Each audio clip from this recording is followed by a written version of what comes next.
ಎಲ್ಲರಿಗೂ ನಮಸ್ಕಾರ ವೀಕ್ಷಕರೇ. ಅಕ್ಟೋಬರ್ 2ನೇ ತಾರೀಕು ಬಹಳ ವಿಶೇಷವಾಗಿರುವಂತಹ ವಿಜಯದಶಮಿ. ಈ ಒಂದು ವಿಜಯದಶಮಿ ಹಬ್ಬವನ್ನು ಹಿಂದೂ ಸಂಪ್ರದಾಯದಲ್ಲಿ ಬಹಳ ವಿಶೇಷವಾಗಿ ಆಚರಿಸಲಾಗುತ್ತದೆ.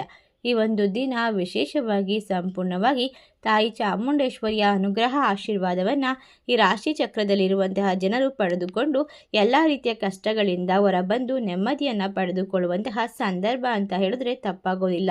ಹಿಂದೂ ಸಂಪ್ರದಾಯದಲ್ಲಿ ತಾಯಿ ಚಾಮುಂಡೇಶ್ವರಿಯ ನವಶಕ್ತಿ ನವದುರ್ಗಾ ಮಾತೆಯರ ಅನುಗ್ರಹಕ್ಕೆ ಪಾತ್ರರಾಗುವಂತಹ ವಿಶೇಷವಾದ ಸಂದರ್ಭ ನವರಾತ್ರಿಯಾಗಿದ್ದು, ನವರಾತ್ರಿ ಮುಗಿದ ನಂತರ ತಾಯಿಗೆ ವಿಶೇಷವಾದ ಪೂಜೆಯನ್ನು ಸಲ್ಲಿಸಿ ಅಂಬಾರಿಯಲ್ಲಿ ಮೆರವಣಿಗೆಯನ್ನು ಮಾಡಿ ಸಂಭ್ರಮದಿಂದ ಆಚರಿಸುವಂತಹ ಹಬ್ಬವೇ ವಿಜಯದಶಮಿ.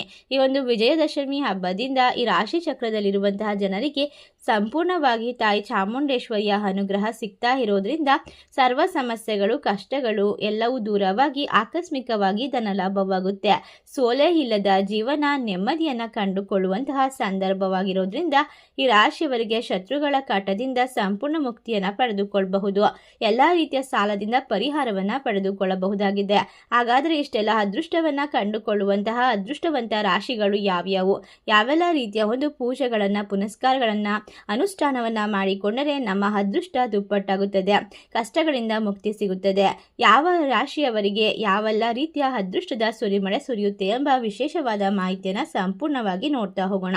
ಅದಕ್ಕೂ ಮುನ್ನ ನೀವು ಕೂಡ ತಾಯಿ ಚಾಮುಂಡೇಶ್ವರಿ ಜಗನ್ಮಾತೆಯ ಭಕ್ತರಾಗಿದ್ದಲ್ಲಿ ವಿಡಿಯೋಗೆ ಒಂದು ಲೈಕ್ ಕೊಟ್ಟು ತಪ್ಪದೇ ನಮ್ಮ ಚಾನಲ್ನ ಸಬ್ಸ್ಕ್ರೈಬ್ ಮಾಡಿ, ಹಾಗೆ ಪಕ್ಕದಲ್ಲಿ ಇರುವಂತಹ ಬೆಲ್ ಐಕನ್ನ ಪ್ರೆಸ್ ಮಾಡಿ. ಹೌದು, ಈ ರಾಶಿ ಚಕ್ರದಲ್ಲಿರುವಂತಹ ಜನರಿಗೆ ಇನ್ನು ಮುಂದಿನ ದಿನಗಳಲ್ಲಿ ಹಲವಾರು ವರ್ಷಗಳವರೆಗೂ ಕೂಡ ಅದೃಷ್ಟ ಸಂಪೂರ್ಣವಾಗಿ ಒಂದು ವಿಶೇಷವಾದ ಶಕ್ತಿ ಸಾಮರ್ಥ್ಯವನ್ನು ತಂದುಕೊಡುತ್ತದೆ. ಇವರಿಗೆ ಇರುವಂತಹ ನಾನಾ ರೀತಿಯ ಸಮಸ್ಯೆಗಳು ತೊಂದರೆಗಳು ದೂರವಾಗಿ ನೆಮ್ಮದಿಯನ್ನು ಕಂಡುಕೊಳ್ಳುವಂತಹ ಸಮಯ ಇದಾಗಿರುತ್ತದೆ. ನೀವು ಮಾಡುವಂತಹ ಪ್ರತಿಯೊಂದು ಕೆಲಸದಲ್ಲೂ ಕೂಡ ತಾಯಿ ದುರ್ಗಾ ಮಾತೆಯ ಅನುಗ್ರಹವು ಸಿಗ್ತಾ ಹೋಗುತ್ತೆ. ಅದೃಷ್ಟ ನಿಮ್ಮ ಕೈ ಹಿಡಿಯಲಿದೆ. ಈ ರಾಶಿಯವರಿಗೆ ಇನ್ನು ಮುಂದೆ ದೊಡ್ಡ ದೊಡ್ಡ ಬದಲಾವಣೆಗಳು ಜೀವನದಲ್ಲಿ ಒಂದು ತೃಪ್ತಿಯನ್ನು ತಂದುಕೊಡುತ್ತೆ.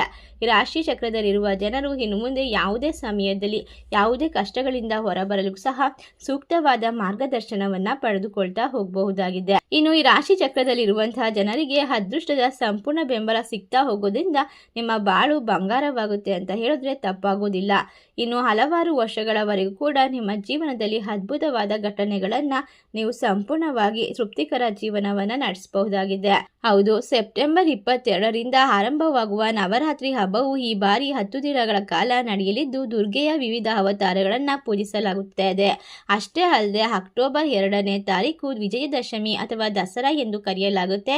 ಈ ಒಂದು ದಸರಾದ ದಿನದಂದು 9 ದಿನಗಳ ಯುದ್ಧದ ನಂತರ ಮಾತೆ ದುರ್ಗಾದೇವಿಯು ಮಹಿಷಾಸುರ ಮತ್ತು ರಾಮನು ರಾವಣನನ್ನು ಕೊಂದದ್ದರಿಂದ ಈ ಒಂದು ದಿನವನ್ನು ವಿಜಯದಶಮಿ ಎಂದು ಕರೆಯಲಾಗುತ್ತೆ. ಈ ದಿನ ವಿಶೇಷವಾಗಿ ರವಿ ಯೋಗ ಪ್ರಾಪ್ತಿ ಆಗ್ತಾ ಇರೋದ್ರಿಂದ ಈ ರಾಶಿಯವರಿಗೆ ಅದೃಷ್ಟ ಸಂಪೂರ್ಣವಾಗಿ ಕೈ ಹಿಡಿಯುತ್ತದೆ. ಇವರ ಧೈರ್ಯ ಶೌರ್ಯ ಮತ್ತು ಜೀವನದಲ್ಲಿ ಎಲ್ಲವನ್ನ ಗೆಲ್ಲಬೇಕೆಂಬ ಸಾಮರ್ಥ್ಯ ಕೂಡ ಹೆಚ್ಚಾಗ್ತಾ ಹೋಗುತ್ತೆ.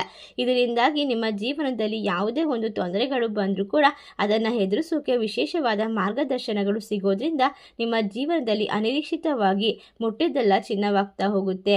ಹಲವಾರು ವರ್ಷಗಳ ನಂತರ ನಿಮ್ಮ ಜೀವನ ರಾಜವೈಭೋಗದಿಂದ ತುಂಬಿರುತ್ತೆ ಅಂತ ಹೇಳಿದ್ರೆ ತಪ್ಪಾಗೋದಿಲ್ಲ. ಇನ್ನು 2045 ವರ್ಷಗಳವರೆಗೂ ಕೂಡ ನೀವು ಸಂಪೂರ್ಣವಾಗಿ ಅದೃಷ್ಟದ ಜೊತೆಗೆ ವಿಶೇಷವಾದ ಮಾರ್ಗದರ್ಶನವನ್ನು ಪಡೆದುಕೊಂಡು ವಿಶೇಷವಾದ ಹಣವನ್ನು ಸಂಗ್ರಹ ಮಾಡಿಕೊಳ್ಳಬಹುದಾಗಿದೆ. ಹಣಕಾಸಿನ ಪರಿಸ್ಥಿತಿ ಬಲಗೊಳ್ತಾ ಹೋಗುತ್ತೆ. ಆಫೀಸ್ ಕೆಲಸದಲ್ಲಿ ನಿಮ್ಮ ಕೆಲಸವನ್ನು ಎಲ್ಲರೂ ಕೂಡ ಮೆಚ್ಚಿಕೊಳ್ತಾರೆ. ನಿಮ್ಮ ಕೆಲಸದಿಂದ ಬಡ್ತಿ ಸಿಗುವ ಸಾಧ್ಯತೆ ಇದ್ದು ಉತ್ತಮವಾದ ಪೋಸ್ಟ್ಗೆ ವರ್ಗಾವಣೆ ಕೂಡ ಸಿಗ್ತಾ ಹೋಗುತ್ತೆ. ಈ ರಾಶಿಯವರಿಗೆ ಇನ್ನು ಮುಂದಿನ ಹಲವಾರು ವರ್ಷ ಸೋಲೆ ಇಲ್ಲದ ಜೀವನ, ವಿಪರೀತ ರಾಜಯೋಗ ಅಂತ ಹೇಳಿದ್ರೆ ತಪ್ಪಾಗೋದಿಲ್ಲ. ಯಾವುದೇ ರೀತಿಯ ಸಮಸ್ಯೆಗಳು ಬಂದರೂ ಕೂಡ ಹೆದರುಕೊಳ್ಳುವಂತಹ ಅವಶ್ಯಕತೆ ಇಲ್ಲ. ಎಲ್ಲವನ್ನ ದೂರ ಮಾಡಿಕೊಳ್ಳುವಂತಹ ಶಕ್ತಿ ಸಾಮರ್ಥ್ಯವನ್ನು ದುರ್ಗಾ ಮಾತೆಯ ಕೃಪೆಯಿಂದಾಗಿ ನೀವು ಪಡೆದುಕೊಳ್ತೀರಾ. ಇನ್ನು ಈ ರಾಶಿಯವರಿಗೆ ಇರುವಂತಹ ಸಂತಾನದ ಭಾಗ್ಯ ಬೇಕೆಂತ ಯಾರು ಕೂಡ ಪರಿತಪಿಸ್ತಾ ಇದ್ರೋ, ಮಕ್ಕಳಿಲ್ಲದೆ ಪರದಾಡ್ತಾ ಇದ್ರೋ ಅಂಥವ್ರಿಗೆ ಕೂಡ ಈ ಒಂದು ಸಂದರ್ಭದಲ್ಲಿ ಮಕ್ಕಳಾಗುವ ಸಾಧ್ಯತೆ, ಸಂತಾನ ಭಾಗ್ಯ ಸಿಗುವ ಸಾಧ್ಯತೆ ಇದೆ. ಇನ್ನು ಮದುವೆ ಆಗದೇ ಇರುವಂತಹ ವ್ಯಕ್ತಿಗಳಿಗೂ ಕೂಡ ಈ ಒಂದು ನವರಾತ್ರಿ ಮುಗಿದ ನಂತರ ಉತ್ತಮವಾದ ವರ ಅಥವಾ ವಧುವಿನ ಅನ್ವೇಷಣೆಯಲ್ಲಿ ಇರುವಂಥವರಿಗೂ ಕೂಡ ಒಂದು ಕಂಕಣ ಭಾಗ್ಯ ಅನ್ನೋದು ಕೂಡಿ ಬರುತ್ತೆ. ಇದರಿಂದ ನೆಮ್ಮದಿಯ ಜೀವನವನ್ನು ಕಂಡುಕೊಳ್ಬಹುದು. ಇನ್ನು ವೈವಾಹಿಕ ಜೀವನದಲ್ಲಿ ಇರುವಂಥ ಜನರಿಗೆ ಈ ಒಂದು ಸಮಯ ಅದೃಷ್ಟದಿಂದ ಕೂಡಿರೋದ್ರಿಂದ ಎಲ್ಲ ರೀತಿಯ ಕೌಟುಂಬಿಕ ಸಮಸ್ಯೆಗಳು ದೂರವಾಗಿ ನೆಮ್ಮದಿಯನ್ನು ಕಂಡುಕೊಳ್ತೀರಾ. ಮನೆಯಲ್ಲಿ ಸುಖ, ಶಾಂತಿ, ಸರ್ವಾರ್ಥ ಸಿದ್ಧಿ ಯೋಗದ ಜೊತೆಗೆ ನಿಮ್ಮ ಜೀವನ ಅದ್ಭುತವಾದ ತಿರುವಿನಿಂದ ಕೂಡಿರುತ್ತೆ. ಇಷ್ಟೆಲ್ಲ ಲಾಭವನ್ನು ಪಡೆದುಕೊಳ್ಳುವಂತಹ ಅದೃಷ್ಟವಂತ ರಾಶಿಗಳು ಯಾವ್ಯಾವು ಅಂತ ನೋಡೋದಾದರೆ ಮೀನರಾಶಿ, ಮೇಷರಾಶಿ, ಕುಂಭರಾಶಿ, ತುಲಾರಾಶಿ, ವೃಶ್ಚಿಕ ರಾಶಿ, ಮಕರ ರಾಶಿ, ಸಿಂಹ ರಾಶಿ, ಧನಸ್ಸು ರಾಶಿ. ಈ ರಾಶಿಗಳಲ್ಲಿ ನಿಮ್ಮ ರಾಶಿ ಇದ್ದರೂ ಇಲ್ಲದಿದ್ದರೂ ಭಕ್ತಿಯಿಂದ ಓಂ ದುಂ ದುರ್ಗಾಯ ನಮಃ ಎಂದು ತಪ್ಪದೆ ಕಮೆಂಟ್ ಮಾಡಿ ನಮ್ಮ ಚಾನಲ್ಗೆ ಸಬ್ಸ್ಕ್ರೈಬ್ ಮಾಡಿ. ಸರ್ವೇ ಜನ ಸುಖಿನೋ ಭವಂತು. ಧನ್ಯವಾದಗಳು.